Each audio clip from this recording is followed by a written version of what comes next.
64 জেলার 20 কোটি নারী পুরুষ, প্রিয় দেশবাসী,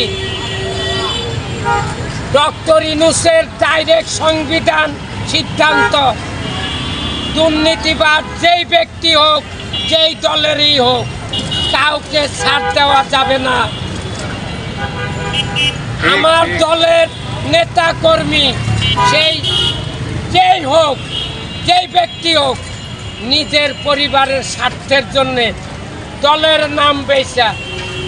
সকল মানুষের সাথে বিয়াদবি কইরা লুটপাটের দুর্নীতি করব, এই চিন্তা নিয়ে যদি দলের বদনাম করে তাহলে 3 তালাক দিয়া দল থেকে বহিষ্কার করা হবে।